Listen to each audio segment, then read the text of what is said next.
Bien, bonjour à toutes et à tous. Cyril Pouet, moi je suis directeur général de SPI Facilities.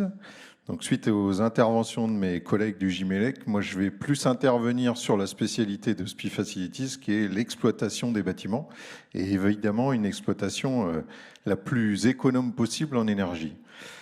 Alors, on a parlé donc du décret BACS, de GTB, et finalement, l'ADEME nous disait en 2015 que 70% des GTB installés, et des GTB on en installe chez SPI depuis une trentaine d'années je pense, 70% ne sont pas efficaces, en tout cas sont souvent mal utilisés. Alors pourquoi? Je rassure tout le monde, elles étaient bien réceptionnées en temps et en heure, et avec les fonctionnalités qui étaient prescrites. Le problème était que souvent les GTB à l'époque avaient beaucoup moins d'ambition que ce que propose le BACS aujourd'hui, et que finalement ce manque d'ambition a fait qu'on était sur des systèmes plus réduits, avec beaucoup moins d'ambition sur la partie énergétique, et puis surtout des systèmes qui ont mal vécu le fil des ans et l'évolution des bâtiments. Donc le facteur clé de succès déjà, c'est de réussir la transition entre tout ce qui a été expliqué précédemment sur la partie conception, la partie mise en œuvre de ce décret BACS, et puis la partie vie du BACS et vie du bâtiment et des usagers du bâtiment qui vont faire la réussite par les économies d'énergie. Donc le premier sujet, c'est de réussir cette transition avec une équipe de prise en main d'exploitation qui soit efficace et surtout qui soit compétente. Donc ça veut dire un energy manager, ça a déjà été cité, et puis évidemment une équipe technique qui elle aussi maîtrise le sujet, qui est aussi formée et qui est surtout très engagée, comme les équipes de conception et de réalisation.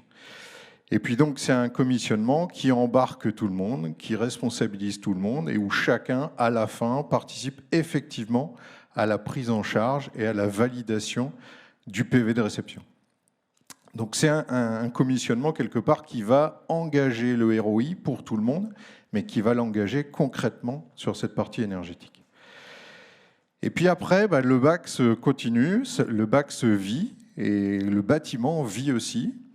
Et donc ce qu'il faut faire, c'est que finalement, de manière régulière, on se repose des questions à chaque étape de nouvelle vie du bâtiment. Donc le premier point, une rénovation technique, une extension, un réaménagement quelconque, systématiquement, il faut se reposer la question, qu'est-ce que ça entraîne? Qu'est-ce que ça modifie par rapport à tout ce qui avait été étudié à l'époque de la création de ce système BACS?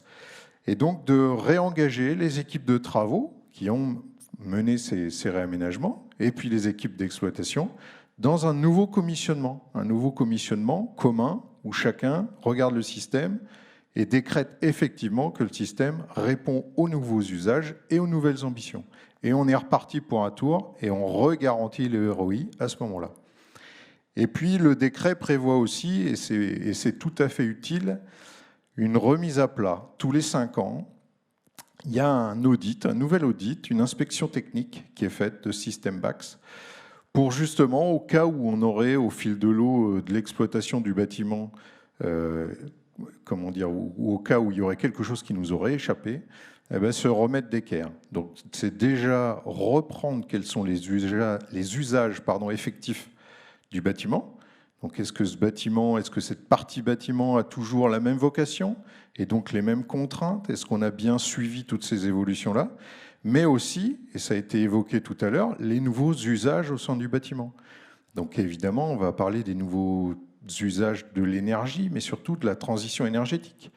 Est-ce qu'on n'a pas rajouté des capacités d'effacement? Est-ce qu'on n'a pas rajouté des énergies renouvelables qui changent un petit peu la donne et qui, du coup, vont nous permettre d'intégrer ça dans le BACS? Et puis, ou en tout cas, est-ce qu'on n'est pas capable de le faire? Et donc de faire un nouveau BACS tous les 5 ans pour essayer de se renouveler et d'aller chercher toujours plus loin, d'aller chercher toujours un meilleur ROI. Donc globalement, par rapport à cette clé de réussite que moi je vous présente, c'est vraiment le commissionnement, le recommissionnement de manière régulière entre toutes les équipes concernées, un 360 degrés, les concepteurs, les installateurs, les mainteneurs exploitants, pour faire que chacun soit bien engagé sur les ROI, sur le même projet, et puis surtout qu'ils vivent dans le temps, pour ne pas retomber dans les travers qu'on a pu connaître avec les GTB qui finalement n'étaient plus utilisés ou en tout cas n'étaient pas focalisés sur les bons sujets. Donc ça, c'est vraiment un point très important pour nous, pour le métier de SPI Facilities, hein, d'être sur cette exploitation de bâtiments et de le faire au mieux pour l'efficacité énergétique des bâtiments. Donc une démarche engageante qui va de la conception à l'exploitation, ce qu'on retrouve dans la plupart aujourd'hui des marchés de type CPE ou les marchés globaux de performance, où on est vraiment engagé sur toute la ligne et sur toute la durée, qui tient compte de la vie et des évolutions du bâtiment. On a des CPE, nous, qui fonctionnent depuis des années, où finalement on voit qu'on arrive à faire des optimisations en cours de CPE parce que on colle de mieux en mieux à l'usage du bâtiment, y compris à la vie et à l'évolution de l'entreprise qu'on accompagne. Une garantie de continuité de performance, évidemment, puisque c'est le ROI qui est recherché par tout le monde.